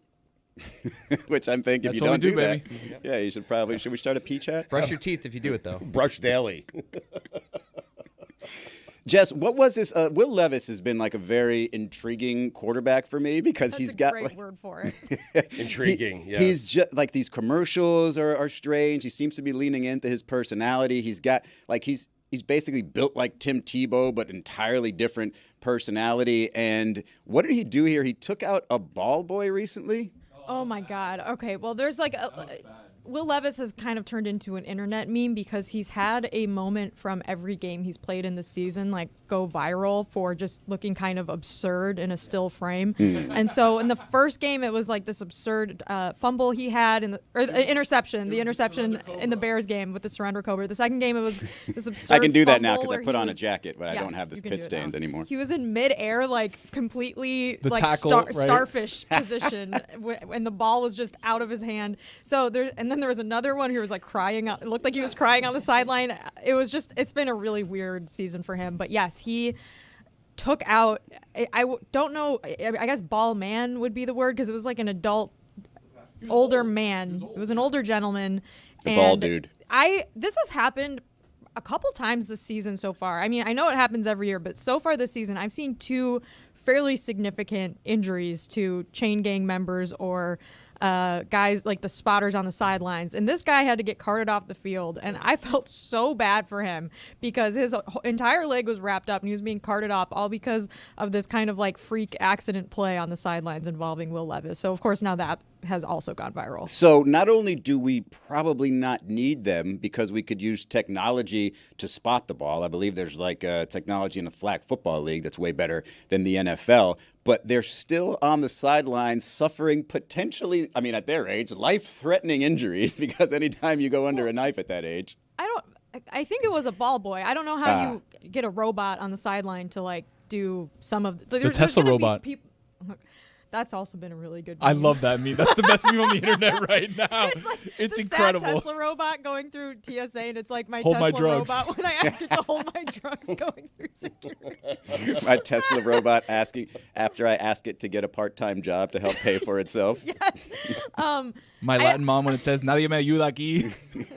What? I don't think Nobody helps me here. I don't think every job on the sideline could probably be replaced. It is a dangerous place to be, obviously, the sideline of a football game. I know people that have gotten concussions. I know people that have gotten their legs taken out. But yeah, I felt really bad for this guy because it really did not look pleasant. Of all the quarterbacks that you see barreling towards you in the NFL, I'm pretty sure Will Levis is like He's the one top you 3? don't want to see. Yes. Yeah, absolutely. Ooh, that'd be a good Yes. top 5. Can we do tiers of quarterbacks you'd least want to see coming barreling towards you? If on you're the holding the sideline? chains, right? Yeah. Yeah, if 'Cause you're I part of the think he's chain number gang. one. Josh Allen is number 1 for me. The You get out of the chaos way. factor. Yes. That is, You drop he the is chain, you get out of the flying way. towards you. Yes. Cam Newton up there too. Tua's up on my list because he doesn't know how to slide. Let me check out this Will Levis play. I'm looking at it for the first time. I didn't see it live. And then Goo! His leg snapped. Why are we going? Goo? Jeez. He Billy got The us. Madison? sound comes out when Yeah. you see it. Goo? When you pee your pants, isn't that a goo? Yep. Go. Man, Hey. that looked like it hurt. Did you guys? I mean, not to go from Number 3. terrible accident to very very difficult accident to think about and watch. But did you guys see the Aiden Hutchinson injury? Yeah. And Yeah. how did you Woof. guys experience that? I Because can't unsee it. when I saw it, I'm looking up toward the knee because I had no idea what the injury is. And then right at the very end, you see the ankle kind of dangling, and it's like, oh no! It's not even his ankle, is he? It's like mid leg is dangling. You Yeah, look like like a cast down. spaghetti noodle Ugh. when you just like kind of go like this. I actually didn't see it, but I saw some still shot going around the internet, which was terrible. So whenever that happens, I think of Joe Theismann, who had his leg snapped in half by Lawrence Taylor during, I think, a Monday Night Football game.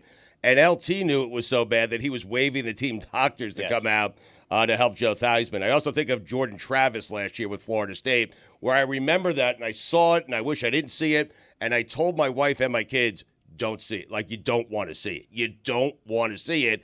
And for some reason, they didn't realize how bad it was, and they went to see it. They sought it out. Kevin Ware, the one from Louisville. Yeah. Louisville. Oh, Sorry. that's a bad one. But I heard my kids screeching in their bedroom when they watched it. And I'm like, I told you not to watch it. It's terrible. Paul And George had the same thing. Yeah. First thing I thought of was, man, he shouldn't have said he wanted to break that record this year. Like, you're just tempting fate. And I'm telling you, like, he's never going to say that again. I don't know how superstitious he is. He's probably never going to say it again. Because I don't know what pace he was on. But A good one. Right, one where he probably needed one more, 2 or 3 game stretch where he would have set that.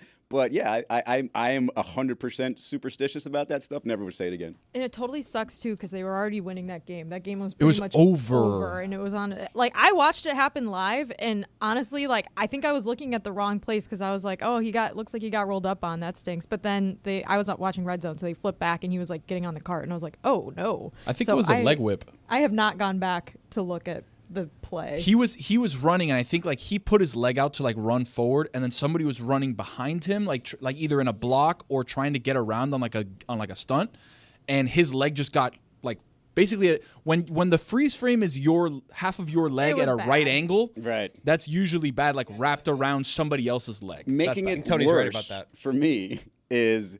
Thank you. We're just starting nationally to get to know Aiden Hutchinson. Like, he's in these commercials. You're just like, who's that guy on the State Farm? Oh, okay. And you figure out who he is. And it's like, wow, he's this up and coming. He's going to be maybe the best defensive, whenever TJ Watt retires, the best defensive player out there. And then bam, like not only is he out for the season, but it's gruesome and it's tough to look at. And you feel sorry for him. You go from like being scared by him to feeling sorry for him because he's got everything in front of him. Fortunately, though, it's just a broken leg. Like, I know it sounds crazy. No, but you're right. It's just it a could have broken been leg. worse. Yes, Put you'd a couple rather steel just plates break. in there. No, you'd rather break your leg like that than tear an ACL or an MCL or something like that. A clean break like that. Yeah. 100%. But I also think, because I have a couple of 100%, good huh? friends. Yes, 100%. Yes. No Right. doubt. I have some friends in Detroit, We're and doctors.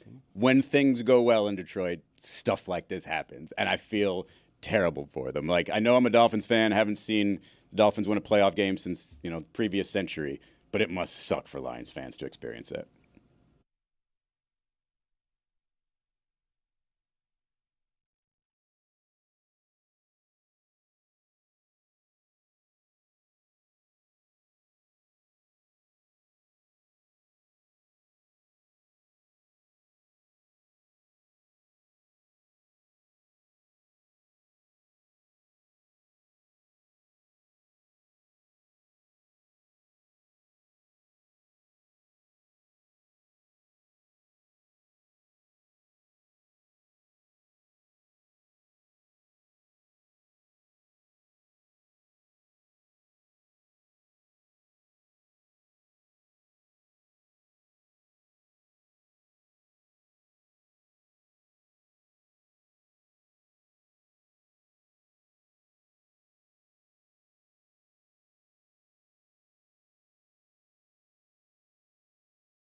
I know Tony's been watching this. He did a top 5 yesterday of. You do top 5s every day?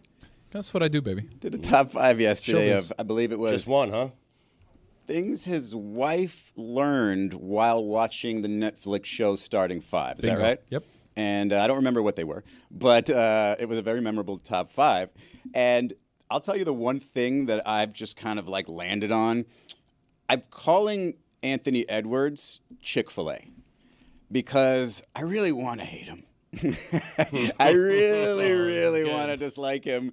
But just like those Chick-fil-A sandwiches where they put just the right amount of MSG to just hook you on them, Anthony Edwards is addicting. Anthony Edwards has everything you want out of a superstar, despite the fact that he had that one incident where he videotaped himself rolling down the windows and seeing a bunch of guys going into a gay bar saying, "What does the world come to?" So clearly he's got some Chick-fil-A in him. But he's so good. And the love this take. It's a great second they interview him, I'm just like, I forgot everything he said in the past, and I just want to follow this guy. in. He is so entertaining. And normally these young guys who you think didn't take college seriously, they're just coming to the league and just showing off their skills. Normally they're not this like combination of polished and humorous. And like just everything he talks about, you feel like he's telling you the truth. He's keeping it real, but he's doing it in an efficient and funny way. And I'm so jealous of Minnesota. Now I want to figure out what my Chick-fil-A is. I think it's Keeping Up with the Kardashians. Because, man, I love watching that stuff, even though I know it's not good. But do they? I mean, but they don't like give money to hate groups, do they? Well, neither does Anthony Edwards. I'm Well, playing the game of no. why am I allowed? You just made Anthony Edwards. You're playing Chick-fil-A. apples to apples, is what you're doing. But in the same way that I call Chick-fil-A homophobic chicken, I can call Anthony Edwards homophobic superstar. And I'm not saying he's homophobic. I'm just saying he had that one thing. He's got a couple things, but, Yeah. it is what it is. A couple of things. And I still haven't gotten to the episode where he's running through a hospital in his. Oh, that's a great episode. Yeah, I haven't gotten there yet. Very dramatic. It's a little bit drawn out, but Okay. he has a kid in the season, and that's what Spoilers, he's everyone. going to. Oh, that's what it he's going to the was. Okay. hospital for. Izzy, yeah. you are very forgiving. I mean, just if a guy's good and he entertains you, that's it. I am not very forgiving, in fact. Right. I have, for example, never seen a show that Chris Broussard is on, ever, since he exposed himself as being who he is. And so him I will not forgive, but Anthony Edwards, man. Like, here's the thing about Edwards is I just think he's a little naive, maybe uninformed on certain things. I mean, why would you videotape yourself saying that to begin with? It's just, the act of an immature human. And based on what I see from him, seems like he has growth potential. And so I feel like, you know what? I don't know what he went through afterward and everything that he had to do to save his image from that situation. I just saw, an official apology or whatever. But if he did learn from that, then there is nothing to hate about him, at least in my book. I think in Starting 5, you realize some of the undertones as you watch throughout the entire season, the 10 episodes, you realize he's immature. Mm-hmm. He's a kid, right? He's 20-something years old. Like, he doesn't have those, like, that knowledge of, all right, let me do this, let me say this is the right thing to do. Like LeBron, it's the perfect dichotomy because you have LeBron who's Mr. Perfect Image, who's Mr. Say Everything Right, do everything right. Here's the picture. I'm holding, hands with Obama. I'm here with kids. Like everything is perfect, right? Right. So it's like you look at that and then you look at Anthony Edwards, you're like, the skill is close, right? When you can push out his trajectory, but then the immaturity is there, and you see it with him having a kid. There's just like some things where you're like, oh, wait, he's still a kid himself. It's why that ending of the first episode of Starting 5 was so perfect. Yeah. Because you've got LeBron coming off a win in Miami. It's toward the end of his career. He's talking about how I always want to be the best. I haven't seen anyone who's in better shape than me. And then they cut to a Lamborghini revving. Yeah. And then you hear Anthony Edwards' voice in the background. You see him walking into the stadium, but you don't see his face. And you just hear him saying, essentially, I don't look up to anybody in the league. There's nobody better than me. Of course, I want to school LeBron one-on-one. And then the final cut is just to his face smirking at the camera. Cut, roll to credits. So good. It's as well done as a hype to go to a next episode could possibly be. The only thing about that bugged me is if we fast forward to the end of that season, he's talking about KD and how much he loves playing against him and Yeah, how of much he is course. his hero. So he does look up to a few people. But I will say this feels like sort of a lifetime achievement situation for LeBron, one of the many, right? Because on this show, he is able to show us how many songs he knows every word to.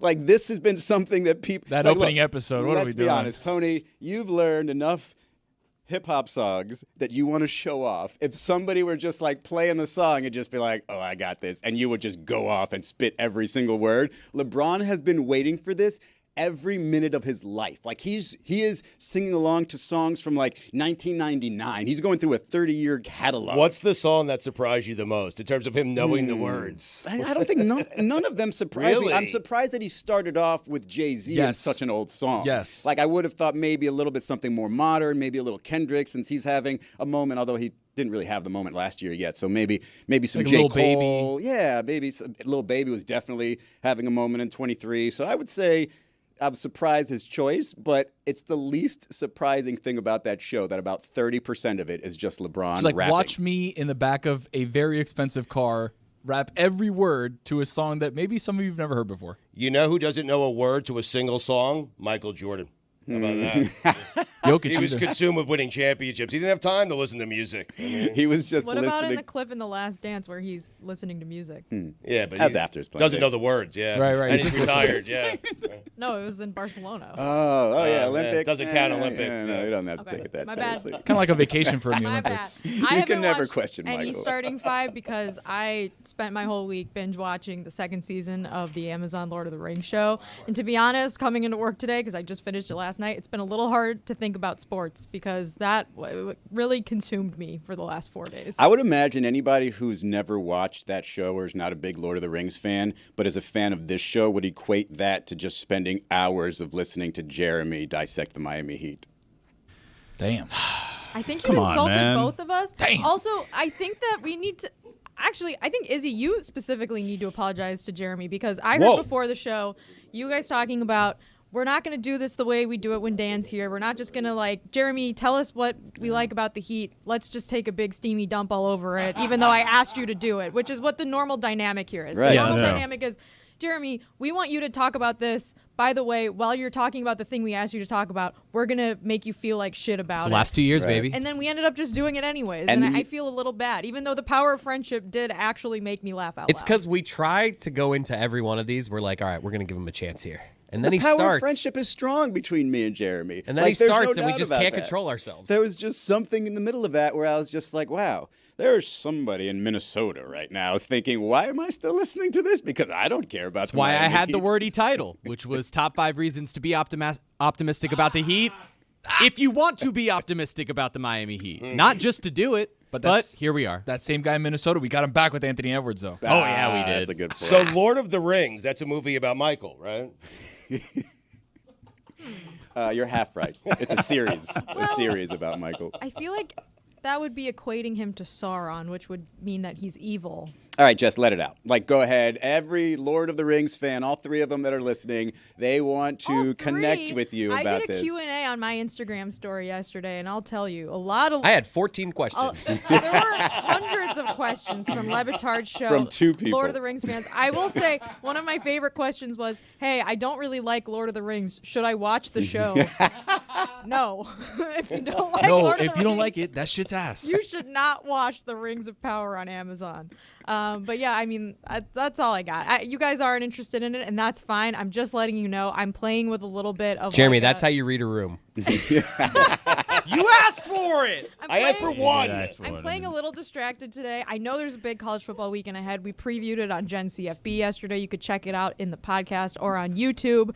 And we tried to do as much college football as we could in 24 minutes, which is always a difficult ask. But this morning I came in. I know there's an NFL game tonight. I know there was college football last night. I watched the Troy game 2 nights ago. But this whole week, it's just been hard to focus on football because I really have just been watching a lot of Lord of the Rings. You can't stay awake for like the second half of a Monday Night Football game. How late are you staying up watching this addictive television show? I actually timed it perfectly last night. So season 8 ended, and then I went straight into Liberty Lynx, which was just a really weird emotional high, and then like, okay, I'm watching basketball now, and then emotional high again at the end of that, and that ended around I want to say 10:15, and I went straight to bed. It was actually perfect timing for me. I'm not going to lie. I'm getting pretty good at this. You know, we were talking preseason basketball, and speaking of perfect time, I know, right? Yeah. Speaking of perfect timing, I was on Oddball with Amin El Hassan. Charlotte was not on the show that day, or not on the segment with me. And we were talking about Zach Edey. That's odd. The big... He looks good. Looks good. The big rookie from Purdue. Post moves look nice. I mean, he looks big. He looks big. He looks huge. I haven't seen post moves since the 80s. I'm telling you, I saw a 2-minute cut of him. Looks good. Yeah. Well, that's great, because on Oddball, we said he was going to suck. Amin and I both basically said the same thing. We've seen him in the NBA before. There's just no way that's going to work. Too plotting, can't really defend in the new age where you have to switch and everything else.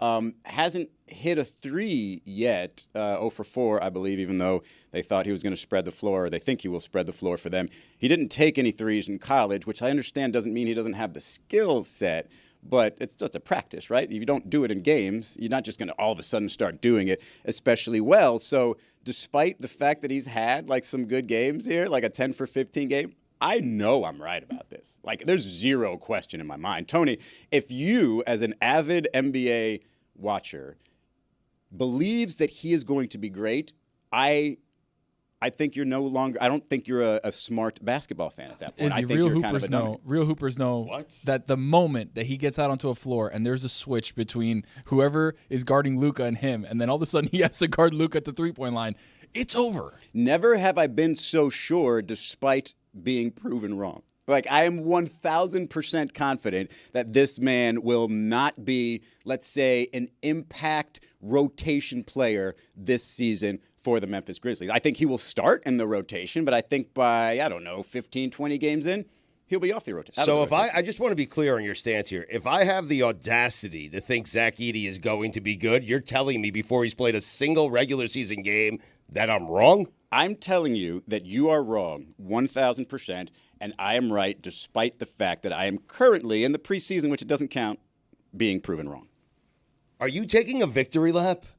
I think I am. About something that hasn't happened yet? I am taking a victory lap. Because if you are, I am so proud of you. I am taking a victory lap ahead of the actual victory. So, is Danny here today? We need an actual victory lap. All right. How did we end up with 2 Stugotzes today? No, I love this. We're going.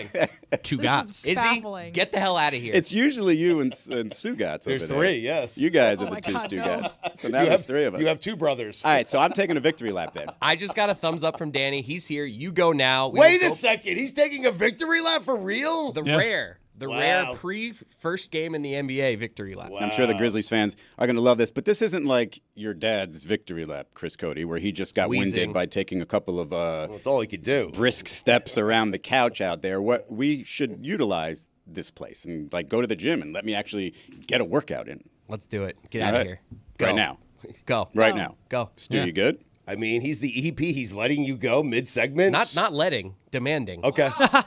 Now I'm good. Yeah, now I'm good. Izzy, do you need help? I wish I had the penalty box sounder just to force you to leave. All right, you can go. only real hoopers can leave now. Wow. All right, I'm out of here. Ooh. Enjoy your lap. I thought Izzy also was doing a figure of speech, it's not your father's victory lap, but he meant Chris Cody's literal father who did a victory lap once where he was out of breath wheezing, because he couldn't actually run around. The last guy we should have had do a victory lap. Can't wait for my Pello Larson and Kashad Johnson victory laps in January. Oh, Jesus. I'm marking everything that I said today, so that way you guys can feel silly. Roy, how far do you think you could run if you had to, jog? Just a, slow pace? About 15 feet. I'm wondering if I can make it a mile. I'm serious at this point. I think I could do 2 miles. A mile? Thank you for your confidence in me. I appreciate it. I can't.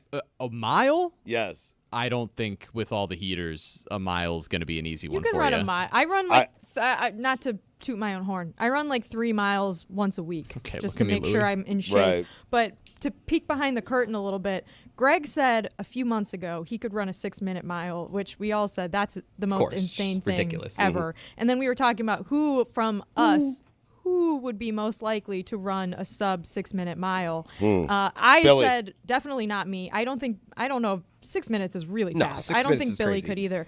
Jess or Taylor would Taylor be. actually started training for a 6 minute No, he mile didn't. because I told him there is no way that you could run a 6 minute mile. Respectfully, you are not the build of a fast sprint 1 minute miler.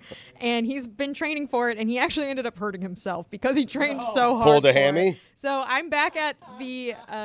I don't think anyone here could. I run a just 6 minute asked mile. Taylor, I'm like, since you started this training, what is your fastest mile? He said 7:20. Wow. 7:20. Like I could run 7:20 if Wow. I pushed myself, but 6 minutes is legitimately really, really hard, and I don't think anyone here could do it. Chris, do you think you could churn out a mile right now?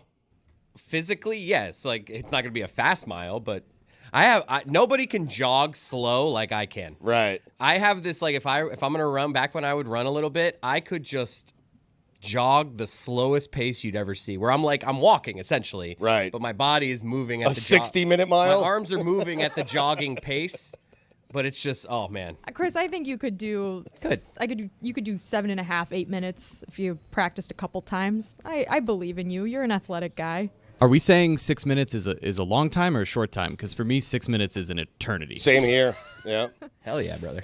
Mm-hmm. He said, Taylor said 5 that- more minutes than I'm accustomed to. Taylor said that 7:20 was like the hardest thing he's ever done. Like he's like, I cannot get lower than this. He gave up after 7:20. The 720 miles, the hardest. He's like, I thing can't beat this. Not to brag, I won the neighborhood turkey trot last year with So- my That's 2 brags, by the 5K. way. It is 2 brags. I always had a strategy when I did that growing up on Long Island. So my dad would do it, my brother would do it, I'd do it with them. I would sprint. Like I always wanted to tell somebody I had the lead through a half mile. So I would sprint like the first half mile and then I'd bail in the entire race. But I would tell everyone, hey, I was leading after like a half mile or a mile. And then I would tail and out. they would be impressed. I mean, Yeah. I don't want to brag, but I feel like we often will be like, who here is most likely to do this thing? And everyone's like, Tony, Billy, and I'm like, cool. I'm sitting right here as the person that definitely exercises and plays the most sports of the entire group, and I'm chopped liver. So someone's got to advocate for me. And today, it's me. All right. Good for you. Can I ask a question? No. Can I ask a question that I Jinx. had watching Game Day this week? Washington State very famously has the record. I think it's 310 straight appearances on College Game Day. And it got me thinking who second place is and how pissed they are at Washington State.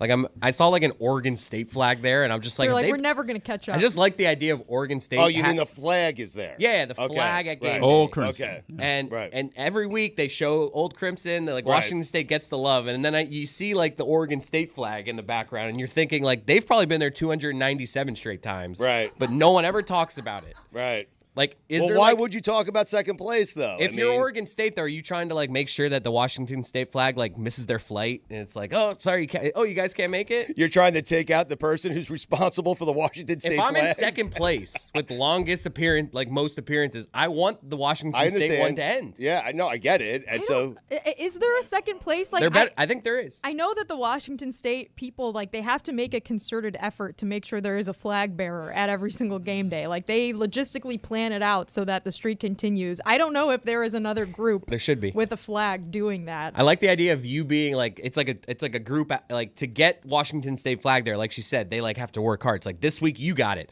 2 weeks this person's going. So we have it all plotted out who's gonna, and then just like it's like the Stugotz of the group. He and just, you like, have some doesn't guy make from it. Corvallis with Oregon State Well, trying now to I'm take thinking out about Washington State. the irresponsible Washington State person that ruins it for everyone. They just oversleep, and they just like imagine like it's your day to like bring the flag. It's to Ryan game Leaf's day. day. It's your day as the Washington State guy. Like I haven't had a day in 3 years. Like it's my day to bring it, and I oversleep. That would be terrible. Oh, man, that would be terrible. What if they were like? What if Do they Reese have a backup Davis? flag? What if Reese Davis like midway through is like, hey, I don't want to be an alarmist, but I do not see a Washington State flag here. That's going to be like a Kyle Ripken day right And there. then there's a there's strongly- going to be an announcement. And then like the alumni association, there's like a strongly worded email of like, what the hell happened, Frank? You were supposed to be there, and Frank's like, I overslept. I feel like Game Day would just put the flag up, just like we got to keep this streak They have going. an emergency Washington Yes. State flag, and it's like behind a glass case, and they have to punch it. And Oregon State's like, oh, come on, he overslept. And you're still going to put it up? The streak's over. This is bull crap. Were you on a gummy? No, I I just love saw this bit. I just saw the Oregon State flag. Right. And I was just like, So no one talks about their. So do we know if there is a second place? Because that's an important point to know. Like, are you right? only tracking? You're only tracking Washington State? Well, I mean, because it's been there since like 2003 or something. Chris, when DiMaggio had the hit streak at like 55 games, no one was paying attention to the guy with the 12-game hit streak. You know, should have been. Exactly. Well, I don't, Chris, to answer your question, Yes. and I guess Chris's question, everyone's question. If there is another flag that has made several consecutive appearances at game day, I don't know about it. So I'm gonna get to the bottom. I'm gonna text Reese. I mean, there has to be a second place. And I'm certain Reese would call out Washington State if they didn't show up one day. But does anyone care about the second place one? Like, no. It's just no one's keeping track of second until place. Washington State oversleeps. Then all of a sudden, Oregon everyone State cares. It's our time. Kent State all of a sudden is in second place. Kent State. There's no way it's Kent State. No way. No. It is a big football weekend. Jess, I'm wondering here because I would say you have a second place, Jeremy? Oh, you did not? Okay. I thought you had a second place. I'm sorry. I would say that Alabama and Texas is probably, right, the game of the year. You could say that about Alabama, Georgia a few weeks ago, but the way it sits right now, you have Texas, you have Georgia. A lot of people think Texas is the best team in the country. I am fascinated by this game because I am not certain whether or not, because no one is. We don't know how the playoff is going to look, whether or not Georgia can lose a second game and still make the playoffs. A lot of people say yes. I don't know if that's the case, to be honest. I think that both games are pretty important because there's going to be two teams in the SEC that we thought were really good going into the season that will have their second loss Sunday morning. And it could be Georgia and Alabama. It could be Tennessee and Georgia. But we do know Texas is the number one team in the number one spot. And if they lost to Georgia, it would not be the end of the world for them. So I would say in that case, yes, I guess it does make Tennessee and Alabama have higher stakes because the loser of that game is going to have to like really prove that they belong in the playoff for the rest of the season. Yeah. But both games have huge playoff implications and huge SEC implications. I'm really excited for Georgia at Texas because it's in Austin. The U.S. Grand Prix is this weekend in Austin. It's going to be a huge sports weekend in Austin. I'm super bummed that I'm not going to be there, but I think that is just going to be an incredible atmosphere, and I think it's just going to be such a great Saturday. I think it's going to be so interesting to see how the committee chooses this playoff.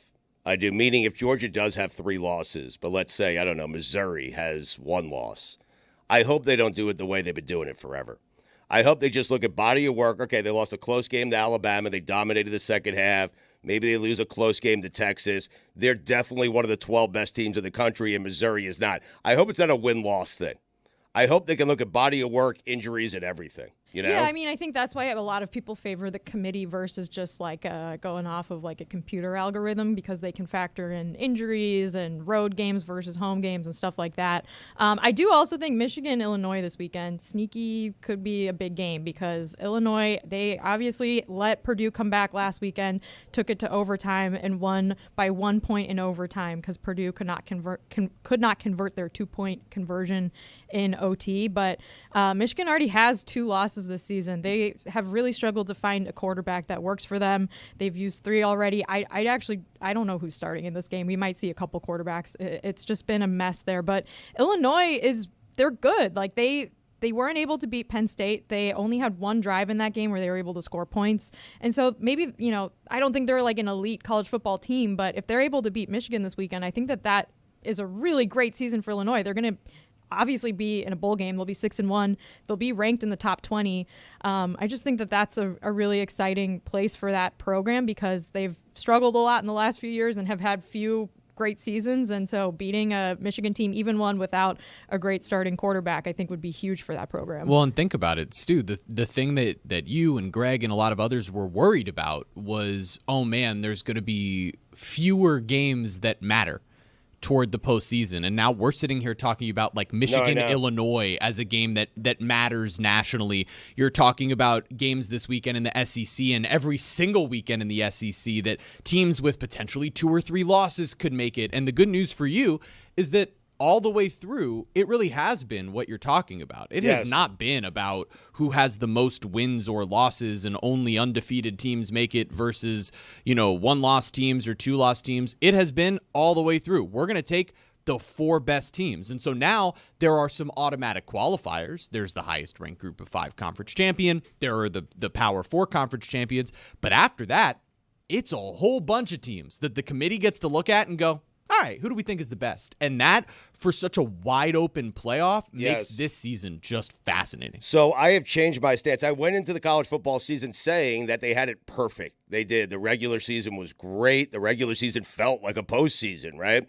And then you had 4 teams make it to the actual postseason. But I stand corrected. This has been great because there are more big games. There are fascinating matchups. There are teams that don't normally play teams during the regular season. It doesn't have to be a bowl matchup. And so college football, they got it right. They really did. They got it right. And now, but here's what happens, and this is my concern. So 12 teams, great. We're all agreeing it's great. College football will get greedy and expand this thing out, and suddenly a 12-team playoff will be a 24-team playoff. Well, I feel like I've already. It's gonna happen. We've already rehashed the 12-team playoff thing a number of times, but it is only week 8. We don't know what the playoff looks like yet. We don't know how much injuries are going to factor into this because teams are going to obviously be playing more and more games, and the season's going to get longer and longer. But I do think there probably could have been a middle ground where we went from 4 to 6 or 4 to 8 before we went from 4 to 12.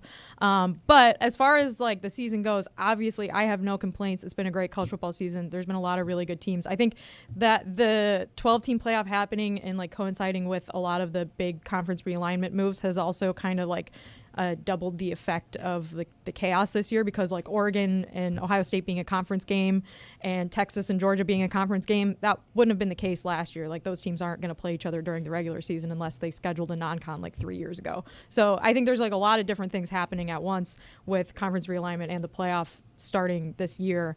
And it just remains to be seen how much we love it in December and January, but I don't think people are going to... It's going to be impossible not to love it. I don't think people are going to... That's what I'm saying. I don't think people are going to complain about home playoff games. If Oregon gets to host a playoff game, which obviously I think that would be a bummer for them at this point because they want the bye. But these are going to be some great playoff sites, great college football programs that are hosting playoffs at really iconic stadiums for the most part. So I think that that's going to be something people really love. And I've looked at the scheduling, I'm going to be so locked in those 2 days of the first playoff weekend. So much fun. I'm just going to be sitting there and I'm not going to move for 12 hours and it's going to be awesome. I can't wait. Izzy is moving right now. He is in the gym. He's taking a victory lap. Tony is up there with him. Izzy's on a treadmill. Tony, what's going on up there? So, Stu, let me paint the picture for you. We're here at the beautiful Elser Gym overlooking the bay, overlooking everything, and Izzy is about to take his victory lap. Izzy is going to pick up the speed. We're obviously brought to you by Peloton. We're doing a Peloton app hit run right now. So, Izzy likes to do things a little bit harder than the average person. He's an athlete. He's a guy that, he's a guy that works out, a guy that likes to train. So, instead of just taking a regular victory lap around a couch or downstairs, he wants to do a hit workout, and he's going to answer questions if you guys have about Zach Edey. But I'm going to start here. Why did you and when did you know that Zach Edey wasn't going to be the player that everybody thought he was? You guys thought I was sweaty before. Look, I thought Zach Edey, watching him in college, you can tell he's a big, plodding, big guy, doesn't really have the mobility. And when everybody started talking, I got to get it twisted. Everybody started talking about him as this new big man in the NBA, and I'm thinking, oh, okay, he must have lost a lot of weight. He must have trimmed down, but no, he's doing the exact same things I expected him to do out there on the floor, 5 dribbles for a post-up, like a hook shot from 12 feet. You're not going to get away with that during the regular season. So my question to you is, did Taylor Jenkins look at Zach Edey and be like, this is the guy of the future, or maybe was that imposed on him from management? I would say Taylor Jenkins is 40 years old. I'm 47. I've been around the league longer than Taylor Jenkins to the Memphis Grizzlies. Don't be fooled, my guy. It might work for a little bit. It might work for a little bit. It might work for a couple of preseason games, maybe even a big possession where they don't want to double. But, man, it's not going to work all season long. I would say by about game 30, he's off the bench barely playing. We've got obviously people that protect. He's going, guys. He's at 10 speed right now. Rim protector. What do you think about rim protectors in this day and age, especially being that big like Zach Edey? Figure out how much more I got to go. Rim protectors is his. I mean, you can be big, but you got to be mobile too. You got to be able to not foul, and you got to get from one side of the rim to the other side of the rim to be able to block stuff. I'd rather have Heat rookie Khalil Ware protecting the rim. Now, Tony. Are we done yet? Now, Tony, let me jump in here and remind people that this victory lap is brought to you by Peloton. Find your push, find your power with Peloton. All right, so we finished the victory lap. It's slowing down here. Is it? I don't know. Hold on, I'm trying to. There we go. Izzy, how did you feel on the first victory lap here at the Elser Gym? Doing a 10 speed. People don't realize how fast you were going because they didn't see your feet, but you were flying. I'm not going to lie. I mentioned earlier I'm 47.